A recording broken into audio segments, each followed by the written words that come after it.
So we just finished an awesome event actually where we asked 4 speakers from across different disciplines and parts of the world to come and talk to us a little bit about how we actually go about making choices. And the point, of course, was to do that in the context of the general election. Of course, there's an awful lot about the way in which we make choices that has an implication for the choice we make about brands, and in fact they're very similar. So what we're looking at is how the brain makes decisions, and I guess one of the key things I was talking about was the fact that we're not actually as rational as we think we are.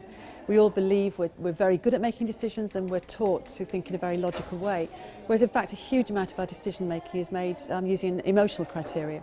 And actually the more important the decision, the more likely we are to use emotional methods to try and come to solutions, because actually it's almost impossible to weigh up all the variables in a decision and come to a completely logical conclusion. There are other things to call, like sunk cost theory, which says if we've already invested in something, we're more likely to continue to invest in that thing, even if there's evidence that shows that it's not necessarily a good investment. For both politicians and brands, if you've actually mentally invested in something, it takes quite a lot to shift you away from that position.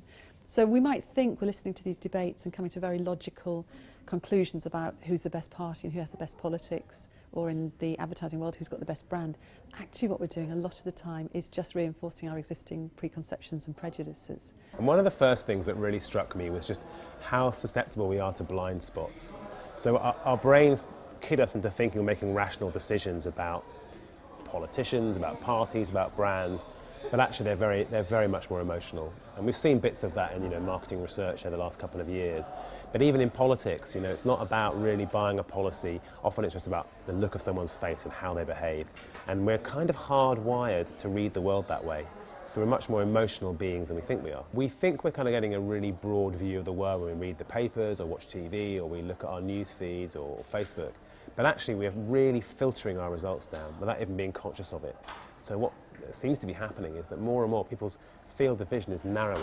They're seeing less and less stuff to challenge them and more of exactly what they like to hear. The other thing that is interesting is that actually our brains are quite good at putting up barriers, and if we're sold to too overtly, either by a politician or by a brand, what can happen is that part of the brain, it's called the orbitofrontal cortex, it's like a shutter going up, and it actually tells us, no, they're trying to sell this to me, I don't want to believe it.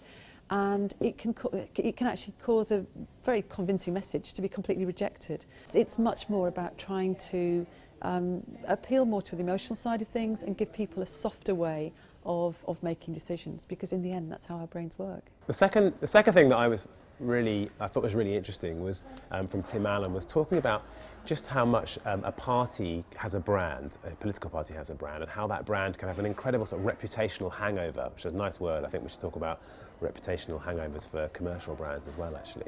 And I think the point about reputational hangovers is just how long they take to change. We often think that we can make a significant difference in a very short time. Tim Allen's point actually was that the election is kind of all very exciting and it's all lots of noise and fuss and so on. But actually, really, the change of it takes a long time to change a party's reputation. It can't just be done in the run of an election. If it turns out that people aren't really listening to the rational policies that politicians are putting over, or in fact the persuasive selling messages that many brands try and convey, then let's understand a bit more, with a bit more empathy, how people really feel and what they really receive when they hear this stuff. And then therefore what really matters are emotional stories that create empathy in the person listening and between the teller and the listener, if you like.